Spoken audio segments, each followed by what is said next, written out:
Doctor Yunus গতকাল একটা red line cross করেছেন। অন্তর্বর্তী সরকারের প্রধান উপদেষ্টা ডক্টর মোহাম্মদ ইউনূস গতকাল একটা রেড লাইন ক্রস করেছেন, এমন বক্তব্য সংবলিত সাদিকুর রহমান নামে এক ব্যক্তির লেখা কপি করে ফেসবুকে পোস্ট করেছে জাতীয় নাগরিক পার্টির এনসিপি মুখ্য সংগঠক সার্জিস আলম। সোমবার 28 এপ্রিল নিজের ভেরিফাইড ফেসবুক আইডিতে লেখাটি পোস্ট করেন তিনি। এতে উল্লেখ করা হয়েছে ডক্টর ইউনূস গতকাল একটা রেড লাইন ক্রস করেছেন। উনি বলেছেন আওয়ামী লীগ ইলেকশনে আসবে কি না এটা তারা ডিসিশন নেবে।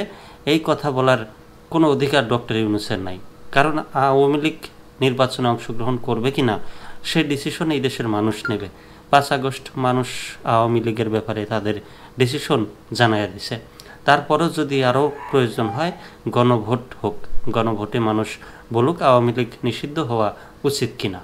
লেখাটিতে বলা হয় ডক্টর ইউনূসকে মনে রাখতে হবে তাকে আমেরিকা বা ইউরোপের এম্বাসি ক্ষমতায় বসায়নি, ক্ষমতায় বসাইছে এই দেশের মানুষ। তাকে এই দেশের মানুষের কথা মতোই দেশ চালাতে হবে, আমেরিকা বা ইউরোপের কথা মতো না।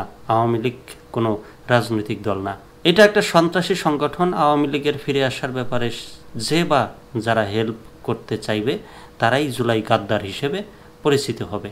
এতে আরও বলা হয় ডক্টর ইউনূস নিজেই যদি আওয়ামী লীগের পক্ষে কথা বলে ইউনূসের বিরুদ্ধে দাঁড়াইতে আমরা 1 সেকেন্ডও সময় নেব না।